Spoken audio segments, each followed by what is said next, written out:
Hello, assalamu alaikum. Welcome back to my channel. What's cooking in Zahira's kitchen today? Today waxaa sameyneynaa Somali fried biscuits or Kaimati, Kenyan fried biscuits, as you may know it. Everyone knows it differently. So yeah, maanta buskudka Saliida lagu dubo ayaan ni tusaya. These biscuits are such amazing delicacies. So first things first, we're gonna start with 1 xabo ukun, so 10 eggs. If you have large eggs, then use 8 large eggs. And then we're gonna also add 1 kg of flour, and if you have medium or small eggs, then make that 10 eggs. And then now we're gonna just crack our eggs open and slowly put them all in. So طبعا حبة ukun ayaan isticmaalnay.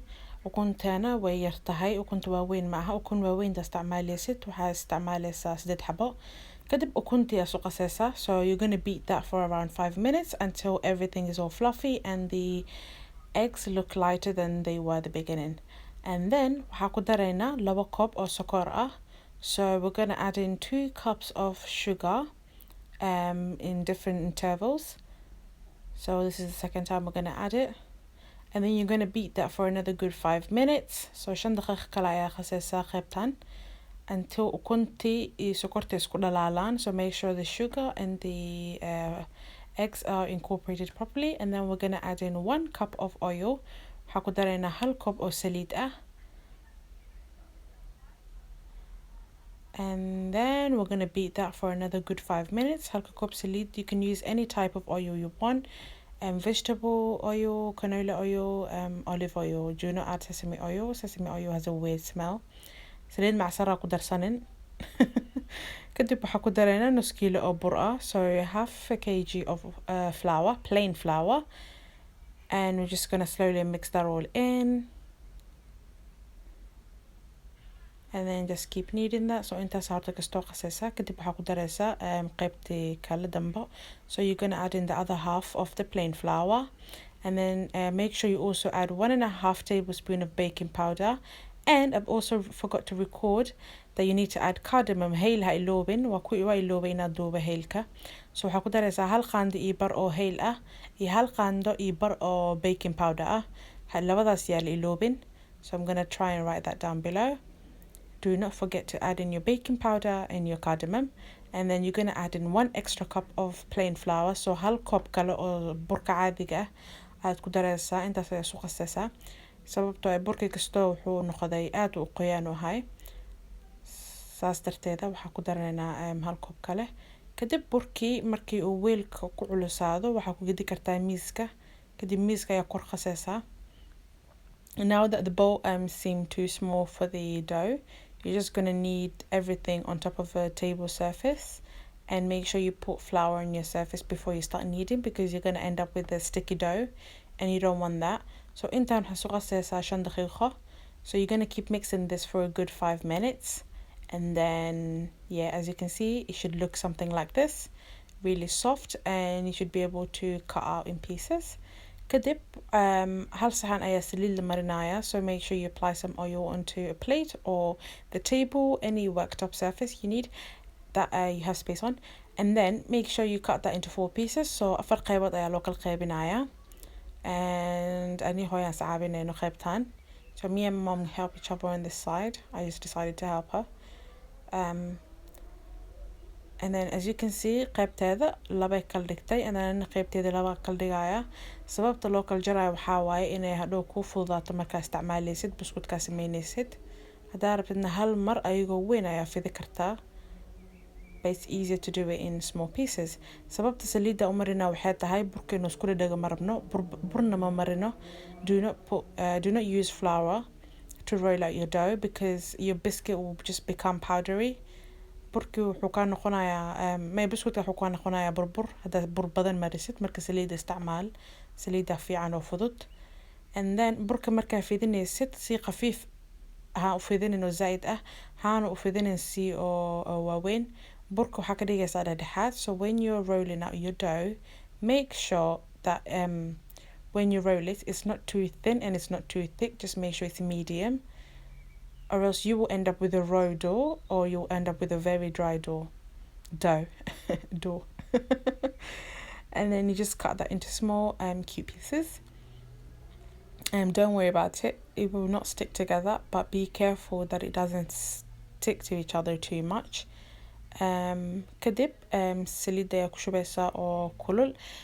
Saliida, make sure dabkaaga inuu dhexdhexaad yahay. Make sure your oil is medium heat and it's already preheated. If you put in your biscuit when your heat is too high, then you will end up with burnt biscuits. And if you put in when it's too low, then you will end up with really cold, oily biscuits. So burka saliida markaa ku shubeysid dhexdhexaad inuu noqdo hubso dabkiisa. Hadaa saliida dabkiisa kor u kacsan yahay, buskudka wuu gubanayaa. Haddii dabka hoosna uu yahay, buskud ceeriin oo wuxuu noqonaa oo saliid ka buuxo. Marka iska ilaali. Buskudka markaa duweysidna markasta gidgidi every 2 minutes, because buskudka hadhow haddii kale hal dhinac way ku gaduudanayaa, dhinaca kalena ceeriin. Taasna uma baahnid. Buskud qurxoon haddaa rabtid markasta gidgidi sida kalarka isku wada lahaadaan. Markuu kalarkiisana brown qurxoon uu noqdo, like such a beautiful golden color, this is when you remove it. And then now we're going to do the next part, which is my favorite part, because this time we get out with beautiful designs. Hadda qaybtan ayaan fidinaynaa. Waxaan sameyn rabnaa qayb oo around buskudka loo jaraayo. Waxaan isticmaalnay caagta buskudka lagu jaro. So we're using a cookie cutter for this part. If you don't have a cookie cutter, you can use any round object in your house. Make sure it's clean and then just use that to cut your biscuits. Again, when you're rolling out your dough, make sure that it's not too thin and it's not too thick. It's just medium. And here we are, cutting it into small pieces. And then qayb markay inii soo harto, haddana qaybtan waa ku si kartaa, waa fidi kartaa. So when you end up with that part, the leftovers, you can reuse it again by rolling it out. And then we're making holes in the middle. And then you will end up with beautiful round flowery shapes. And then now you can just put any designs on top if you like, or you can just leave it as plain. Buskudka hadaa rabtid saas ayaa sharxan kartaa ama sidiisa ku dhaafi kartaa. Or you can put your initials on it, just write your name on it. Like me, I would write ZK, so Zahira's Kitchen. And my mom likes it like this, so, or you can use my designs. It's all fine, and this is how it should look like. And it's not too thin and not too thick. And then now we're gonna add into our oil. Again, make sure your oil is medium heat and it's already preheated. Dabka markaa ku shubeysid ogaaw inuu dabkaaga qabow u ahayn oo aadna u kululayn. Kadib dabkii ayaa lagu ridayaa kulligooda. Buskudka markaa gidgidinaysid inuu buskudku kor imaado waa horta kow, then markaas gidgidin kartaa. So when you're flipping this biscuit over, make sure it first starts to float. So when you see the biscuits floating up, then that's when you're about to start flipping it over again.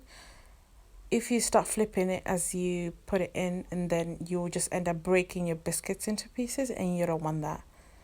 And yeah, so just you take your time with these biscuits so that you get sweet, beautiful results.